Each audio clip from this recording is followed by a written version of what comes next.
Okey, saya ambil yang ni.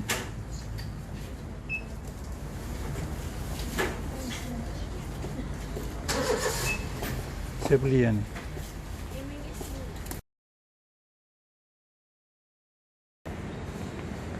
Hero Bread is selling their bread and all the other stuff.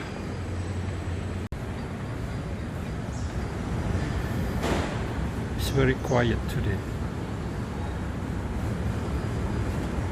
Normally this area is going to be full with a lot of people. And in the background you can see a very empty parking space.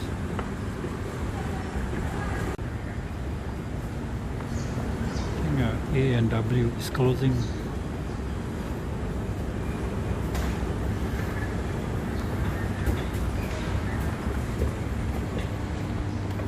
And all the other shops. And all the little shops outside of Maidin. Now I'm going to get some groceries for my bread and pizza project. So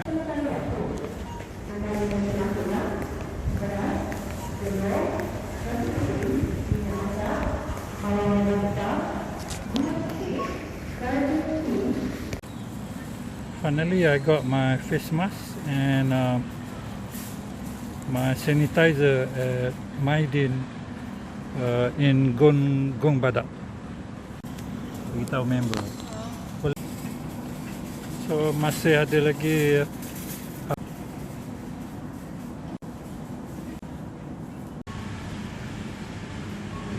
all the gardenia bread is gone, and normally you have full of gardenia sandwich. There's only one chocolate resin there. Okay, too bad. I'm going to make my own gardenia bread. Bye. Discharge pada hari ini, iaitu jumlah discharge terbesar kalau setakat ini ya. Ini menjadikan jumlah cumulative case yang telah pulih sepenuhnya daripada COVID-19 dan telah discharge pada ward adalah sebanyak 479 case, iaitu dengan kadar 18.2% daripada jumlah keseluruhan case. Sehingga 30 Mac 2020 jam 12 tengah hari terdapat 156 kes baru yang telah dilaporkan. Ini menjadikan jumlah kes positif COVID-19 di Malaysia adalah sebanyak 2,626 kes. Sehingga kini seramai 94 kes positif COVID-19 sedang dirawat di unit rawatan terapi ICU. Daripada jumlah tersebut, 62 kes memerlukan bantuan pernafasan. Daripada maklumat terkini yang dilaporkan ke CPRC Kebangsaan, duka cita dimaklumkan bahawa sehingga kini terdapat pertambahan 3 kes kematian berkaitan dengan COVID-19, termasuk 1 kes pelaporan yang disiarkan di laman Facebook Ketua Pengarah Kesihatan malam tadi.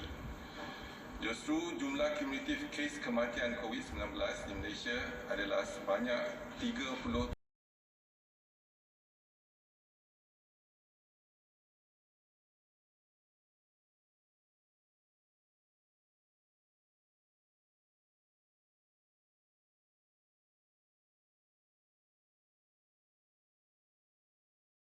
Ya, mesti kita lakukan sebab kita tahu akibat kalau kita tidak mengambil sikap pendirian yang berani dan tegas, dia punya kesannya adalah amat buruk sekali. Dan kita dah lihat bagaimana dia berlaku.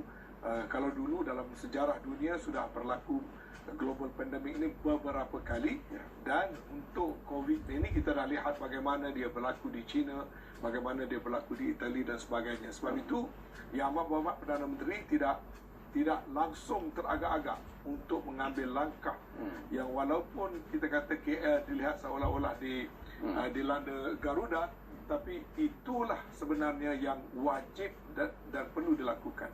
Tidak ada satu jalan pintas, belum ada lagi ubat untuk nak mengatasi perkara ini, tetapi dia melalui satu disiplin untuk mengekang dan memotong ataupun memintas rantaian jangkitan. Tidak ada shortcut langsung. Inilah sebabnya yang susah sedikit kerana rakyat di luar sana sebahagiannya tidak begitu memahami. Masih ada lagi marah-marah, hantar di roadblock, dia maki polis, turun ajak polis bertumbuk pun ada. Ada pula dalam saat kita telah meminta supaya berada indoor misalnya, kita dapat laporan-laporan.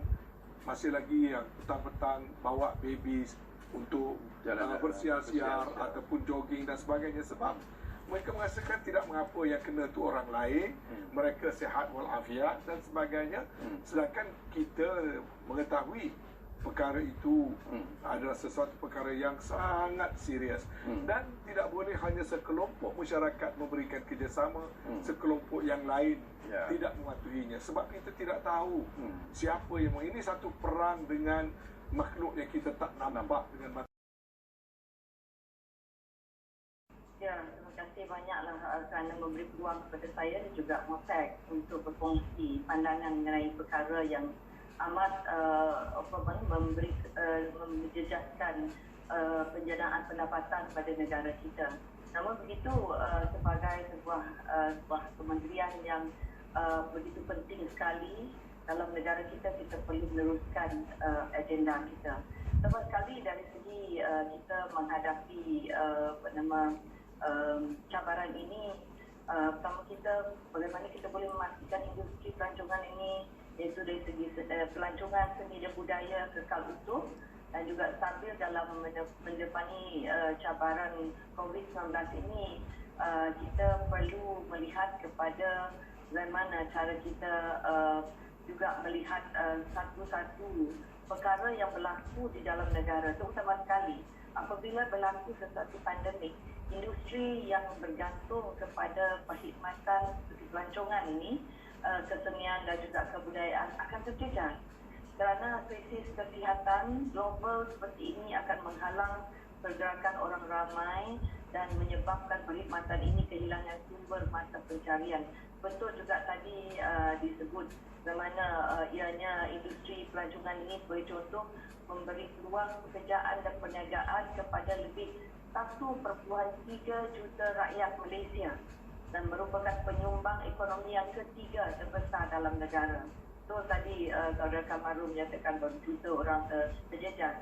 Jadi apabila industri ini terpaksa terhenti, bukan sahaja sumber pendapatan ekonomi negara, tetapi penggiat seni dan budaya negara juga akan mengalami kesusahan apabila mereka tidak dapat meneruskan pekerjaan seharian mereka. Amat sedih sekali, tetapi kita tidak dapat duduk hanya merenung kepada kesedihan. Kita sebagai kementerian yang berperanan penting perlu memikir dan merancang seterusnya apa yang harus kita lakukan.